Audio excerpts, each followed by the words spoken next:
معزز حاضرین، دیکھیے یہ بڑی بدنصیبی ہوگی کہ انسان دعائیں مانگے، جلد بازی سے کام لے، دعا کے قبول نہ ہونے پر مایوس ہو جائے، اس وجہ سے دعائیں قبول نہیں ہوتی. اور ہم میں سے اکثر کا یہ حال ہے، دعائیں کرتے ہیں، جب قبول ہوتی ہوئی نہیں کرتی تو حلال و حرام کی تمیز ہمارے پاس نہیں رہ جاتی، جائز و ناجائز ہم نہیں دیکھتے. جو چیز ہمیں چاہیے ہوتی ہے وہ اگر ہمیں صحیح راستے سے نہ مل رہی ہو، غلط راستوں کو اختیار کرتے ہیں، غلط راستوں سے حاصل کرنے کی کوشش کرتے ہیں. یہ جلد بازی ہے. اللہ پر یقین رکھیں کہ اگر اس نے یہ چیز آپ کے ہاتھ میں لکھ دی ہے تو کوئی اسے روک نہیں سکتا، اور اگر وہ آپ کے ہاتھ میں نہ لکھی ہو تو کسی طریقے سے آپ حاصل نہیں کر سکتے، کیونکہ مکمل اختیار اللہ تعالیٰ کو حاصل ہے. یہ پہلی چیز. اور دوسری چیز، معزز حاضرین، بندہ دعائیں کرتا ہے، اسے چاہیے ہوتا ہے کہ اس کا کوئی کام آج ہو جائے، کہ کل ہو جائے، کہ ایک مہینے میں ہو جائے. اس کے اپنے حساب سے ایک کیلکولیشن اس کے اپنے ہوتے ہیں کہ فلاں وقت تک فلاں کام ہو جانا چاہیے. خوب مانگتا ہے، خوب کوشش کرتا ہے، لیکن اسے نہیں ملتا اور مایوس ہو جاتا ہے. اسے نہیں پتا، ہو سکتا ہے اس کی تاخیر میں اس کے لیے کوئی خیر اللہ نے چھپا رکھا ہو سکتا ہے دعا کی قبولیت کی تاخیر اس کے دنیاوی کسی فائدے کی خاطر ہو یا اخروی کسی فائدے کی خاطر ہو. عام طور پر اللہ تعالیٰ کی یہ تقدیر ہوتی ہے کہ دعا کرنے والے کی مصلحت کو، دعا کرنے والے کے فائدے کو سامنے رکھتے ہوئے اللہ تعالیٰ کبھی جلد عطا کرتا ہے، کبھی تاخیر سے عطا کرتا ہے. یہ اللہ کی مصلحت ہے، یہ اللہ تعالیٰ کا علم غیب ہے جو اللہ جانتا ہے کہ آج ملے گا تو بندہ کیا کرے گا، کل ملے گا تو بندے کے ساتھ کیا ہوگا. یقین رکھنا چاہیے کہ اللہ تعالیٰ ضرور سنے گا، تاخیر ضرور، لیکن ملے گا ضرور. یقین ہونا چاہیے اللہ تعالیٰ پر. اسے کہتے ہیں کہ دیر ہو جائے تو ہو جائے لیکن اندھیر نہیں ہوتی. دعائیں مانگنے والوں کو کچھ دیر ہو جائے تو ہو جائے لیکن کبھی اندھیرے کا شکار وہ نہیں ہوتے. تو معزز حاضرین یاد رکھیں، بعض اوقات اللہ تعالیٰ وقت پہ کوئی چیز آپ کو عطا نہ کرے تو اللہ نے اس کی تاخیر میں آپ ہی کا کوئی آخرت یا دنیا کا کوئی فائدہ رکھا ہوگا.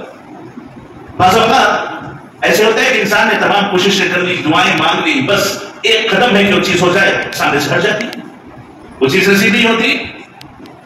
حدیث میں آتا ہے، نبی کریم علیہ السلام فرماتے ہیں کہ اللہ تعالیٰ جان بوجھ کر اس بندے اور اس کی حاجت کے درمیان کوئی آڑ بنا دیتا ہے. جان بوجھ کر اللہ تعالیٰ بندے اور اس کی حاجت کے درمیان کوئی آڑ بنا دیتا ہے، یہ سمجھانے بتانے کے لیے کہ اس میں آج تمہارے لیے کوئی خیر نہیں رکھا ہے، کوئی بھلائی نہیں رکھی ہے. بھلائی یہ ہے کہ تم اللہ پر یقین رکھو، انتظار کرو، صبر کرو، جلد بازی کے شکار نہ ہو جاؤ. اور ہر بندہ اپنی اپنی زندگی میں اگر اللہ نے اسے عقل دی ہو، سمجھ دی ہو، ذرا غور و فکر کرے تو وہ سمجھ جائے گا کہ اللہ تعالیٰ نے جب کسی دعا میں تاخیر، دعا کی قبولیت میں اللہ نے تاخیر کی ہے تو کتنا فائدہ اللہ نے اس کے لیے رکھا ہے. اگر اپنی زندگی پر غور کریں تو بہت سے واقعات میں پتا چلے گا کہ ہاں اگر وقت سے پہلے چیز مل جاتی تو ہم نقصان کا شکار ہو جاتے، یہ نقصان ہمیں ہو جاتا، پورا گھاٹا میں اٹھانا پڑتا. یہ اللہ کا کرم ہے، اللہ کا فضل ہے کہ اللہ نے اس میں کچھ تاخیر کر دی تو ہمیں فائدہ ہو گیا. یہ بھی ایک سبب ہے کہ جس کی وجہ سے اللہ تعالیٰ نے کچھ چیزیں کچھ دنوں کے بعد رکھی ہوتی ہیں. اور تیسری چیز دیکھیے، ہماری دعائیں قبول نہ ہونے کا ایک بڑا سبب یہ نافرمانیاں اور گناہ جو ہماری زندگیوں میں کثرت سے ہیں. کثرت سے گناہ یہ ہماری دعاؤں کی قبولیت میں بہت بڑی آڑ بن جاتے ہیں. عمر بن خطاب رضی اللہ عنہ نے کہا ہے، بالورع عما حرم اللہ یقبل اللہ الدعاء والتسبیح، کہ اللہ نے جو چیزیں حرام کی ہیں اس سے بچو گے تو اس کے بدلے میں اللہ تعالیٰ دعائیں بھی قبول کرے گا، عبادتیں بھی قبول کرے گا. دعاؤں کی قبولیت بھی، عبادتیں بھی حرام سے بچنے میں ہوتی ہیں. اور ہم اپنی زندگیوں پر غور کریں تو بڑے افسوس کے ساتھ میں ہوں کہ آپ ہوں، بہت سے حرام چیزوں کا ارتکاب کرتے ہیں. صبح شام ہماری زندگیوں میں حرام کافی شکلوں میں، کافی صورتوں میں، ہماری اپنی زبان میں، ہمارے اپنے معاملات میں، ہمارے اپنے گھروں میں، ہمارے اپنے بیوپار میں حرام بڑا داخل ہے. اور جب حرام داخل ہوگا تو دعائیں کہاں سے قبول ہوں گی؟ سلف صالحین کہا کرتے تھے، لا تستطيع الإجابة وقد سددت طرقها بالمعاصي، کہ تم دعاؤں کی قبولیت میں جو تاخیر ہوتی ہے اس کو تم برا مت سمجھو، بڑا مت سمجھو. تم ہی ہو جنہوں نے دعاؤں کی قبولیت کے راستے کو بند کر کے رکھا ہے. پھر مانگتے ہو اللہ تعالیٰ سے یہ چاہیے وہ چاہیے، تم نے راستے بند کیے ہیں. دعائیں تو قبولیت کے لیے یہ ہوتی ہے اللہ دعائیں قبول کرتا ہے، اللہ اپنے وعدے میں پکا ہے، وہ کہتا ہے کہ ادعونی استجب لکم، پکارو مجھے میں تمہاری پکار سنوں گا۔ روزانہ رات کے آخری تہائی حصے میں آسمان دنیا پر آ کر کے آواز لگاتا ہے، کون ہے جو مجھ سے مانگے میں اسے دوں، کون ہے جو مجھ سے مغفرت رکھے میں اس کی مغفرت کر دوں۔ روزانہ آواز لگاتا ہے، وہ اللہ کی دعائیں قبول نہیں کرے گا؟ کیا وہ اللہ معاف نہیں کرے گا؟ کیا وہ اللہ آپ کی مانگی ہوئی چیزیں عطا نہیں کرے گا؟ ہم نے راستے بند کر کے رکھے ہیں، ہم نے راستے بند کر کے رکھے ہیں، ہم ظالم ہیں، ہم نے اپنے آپ پہ ظلم کیا ہے۔ یہی سلف نے کہا وقد سددت طرقها بالمعاصی، گناہوں کے ذریعے تم نے دعاؤں کی قبولیت کا راستہ بند کر کے رکھا ہے، تو دعائیں کہاں سے قبول ہوں گی؟ اسی وجہ سے ہم دیکھتے ہیں کہ ہماری اپنی انفرادی زندگی ہو، ہماری اپنی گھریلو زندگی ہو، بڑی مشکلیں، بڑی آفتیں، کہ آفتوں کو چھوڑے مشکلوں کو چھوڑے، نمازوں کی پابندی کا نہ ہونا، نیک کاموں کا نہ ہونا، بھلائیوں میں پیچھے رہنا، زبان کا برا ہونا، معاملات میں کوشش کرنا، نیک کاموں کی توفیق نہ ملنا، اس کی وجہ کیا ہے؟ ہمارے اپنے گناہ ہیں، ہماری اپنی نافرمانیاں ہیں، جس کی وجہ سے ہمیں توفیق نصیب نہیں ہوتی، جس کی وجہ سے ہمیں خیر کے کام کرنے کی رغبت اپنے اندر محسوس نہیں ہوتی، کیونکہ ہم لوگوں نے اپنے راستے بند کر کے رکھے ہیں۔ مذہبی جب تک وہ راستے نہیں کھلیں گے، حرام کا ارتکاب نہیں چھوٹے گا، تب تک خیر نہیں ہوگا، بھلائیاں نہیں آئیں گی، دعائیں قبول نہیں ہوں گی۔ مذہبی ایسا ایک قول ہے، سلف صالحین سے متعلق آتا ہے، ابراہیم بن ادھم رحمہ اللہ سے پوچھا گیا ما بالنا ندعو، کیا وجہ ہے کہ ہم دعائیں تو مانگتے ہیں، مانگ رہے ہیں، فلا یستجاب لنا، ہماری دعائیں قبول نہیں ہوتی ہیں، ہماری دعائیں قبول نہیں ہو رہی، کیا بات ہے، کیا وجہ ہے؟ قال لأنکم عرفتم اللہ فلم تطیعوه، اس جواب پہ غور کریں۔ ابراہیم بن ادھم رحمہ اللہ نے کہا اس لیے کہ تم لوگوں نے اللہ کو پہچانا تو ہے، اللہ کو جانتے تو ہو، لیکن اطاعت نہیں کرتے ہو، اللہ کی بات نہیں مانتے ہو۔ عرفتم اللہ فلم تطیعوه، اللہ کو پہچان تو لی، اللہ کی اطاعت نہیں کی، اللہ کی بات نہیں مانی۔ وعرفتم الرسول فلم تتبعوا سنته، اللہ کے نبی علیہ السلام کو بھی تم نے پہچان لیا، لیکن ان کی سنتوں کی پیروی نہیں کرتے ہو، تم ان کی سنتوں کی اتباع نہیں کرتے ہو، ان کی سنتوں کی پابندی نہیں کرتے ہو۔ وعرفتم القرآن فلم تعملوا به، اور تم نے قرآن بھی پڑھ لیا، قرآن بھی جانتے ہو، لیکن تم نے قرآن کے مطابق عمل بھی نہیں کیا، تم نے قرآن کے مطابق زندگی کو اپنی نہیں ڈالا۔ وَأَكَلْتُمْ نِعْمَ اللَّهِ فَلَمْ تُؤَدُّوا شُكْرَهَا، اور تم دن رات صبح شام اللہ کی نعمتوں میں ہو، اللہ کی نعمتیں کھا رہے ہو، ان کی نعمتوں کا استعمال کر رہے ہو، شکر گزاری تمہارے اندر نہیں ہے، شکر گزار تم نہیں ہو۔ وَعَرَفْتُمُ الْجَنَّةَ فَلَمْ تَطْلُبُوهَا، تم نے جنت کو پہچان لیا، جنت پر تمہیں ایمان ہے، لیکن جنت کو حاصل کرنے کے جو طریقے ہو تم نے نہیں اپنائے، جنت کو پانے کا جو طریقہ ہے، جو راستہ ہے، اس پر تم چل نہیں گئے ہو۔ وَعَرَفْتُمُ النَّارَ فَلَمْ تَهْرَبُوا مِنْهَا، تم لوگوں نے جہنم کو بھی سن لیا، جہنم کو جان لیا، لیکن جہنم کے راستے پہ چل پڑے ہو، جہنم کے راستے سے دور نہیں جاتے، جہنم کے راستے ہی پہ لگے ہو۔ وَعَرَفْتُمُ الشَّيْطَانَ فَلَمْ تُحَارِبُوهُ وَوَافَقْتُمُوهُ، اور تم نے شیطان کو بھی پہچان لیا کہ وہ تمہارا دشمن ہے، لیکن تم نے شیطان سے بھی دشمنی نہیں کی، تم نے اس کو اپنا دوست بنا رکھا ہے، تم اس کے برابر لیتے ہو، اس کی اتباع کرتے ہو، اس کی بات مانتے ہو۔ وَعَرَفْتُمُ الْمَوْتَ فَلَمْ تَسْتَعِدُّوا لَهُ، تم کو موت بھی پتا ہے کہ ایک دن مرنا ضرور ہے، سب کو مرنا ہے، لیکن موت کی کوئی تیاری تمہارے پاس نہیں ہے، موت کے لیے کوئی تیاری تم نہیں کرتے ہو۔ وَدَفَنْتُمُ الْأَمْوَاتَ فَلَمْ تَعْتَبِرُوا، اور تم نے اپنے ہاتھوں سے میتوں کو دفن کیا ہے، کئی تدفین میں تم جنازوں میں تم حاضر رہے ہو، لیکن تم نے کوئی نصیحت حاصل نہیں کی، تم نے کوئی نصیحت حاصل نہیں کی۔ وَتَرَكْتُمْ عُيُوبَكُمْ وَاشْتَغَلْتُمْ بِعُيُوبِ النَّاسِ، تم نے اپنی غلطیاں چھوڑ دی، اپنے اندر ہزار غلطیاں تم رکھتے ہو، لیکن دوسروں کی غلطیوں سے تمہیں مشغلہ ہے، دوسروں کی غلطیوں میں تم مشغول ہو، اپنی غلطیوں کی طرف تمہاری نظر نہیں ہے۔ کہاں دعائیں قبول ہوں گی؟ یہ وجہ ہے دعاؤں کے قبول نہ ہونے کی، یہ وجہ ہے دعاؤں کے قبول نہ ہونے کی۔ غور کرے کہ یہ جو اسباب ابراہیم بن ادھم رحمہ اللہ نے کہے، بڑے افسوس کے ساتھ، شاید بنا کسی استثناء کے، بنا کسی ایکسپشن کے، ہم سب اس میں شامل ہیں، ہم سب اس میں شامل ہیں۔ ہم نے قرآن جانا، ہم نے حدیث جانی، ہم نے اللہ پہچانا، اللہ کے رسول پہچانے، ہم نے جنت جانی، ہم نے جہنم جانی، ہم نے موت دیکھی، ہم نے اپنے ہاتھوں سے مردوں کو دفن کیا، لیکن کوئی برکت نہیں، کوئی بھلائی نہیں، کوئی خیر نہیں۔ دعائیں کہاں سے قبول ہوں گی؟ جب تک انسان کے اندر خیر نہ ہو، اپنے آپ کو سدھارنے کی سچی تڑپ نہ ہو، دعائیں قبول نہیں ہوتی۔ معزز حاضرین، اپنے آپ کو سدھارنے کی کوشش کریں۔ یہ شعبان کا مہینہ بڑا بہترین مہینہ ہے، جس کے بعد ماہ رمضان آتا ہے۔ دعائیں کریں کہ اللہ تعالیٰ ماہ رمضان تک ہمیں پہنچا دے۔ معزز حاضرین، تیاری کریں اور اپنے آپ کو سدھارنے کی کوشش کریں۔ حقیقی معنوں میں توبہ کریں تو اللہ تعالیٰ توبہ ضرور قبول کرتا ہے۔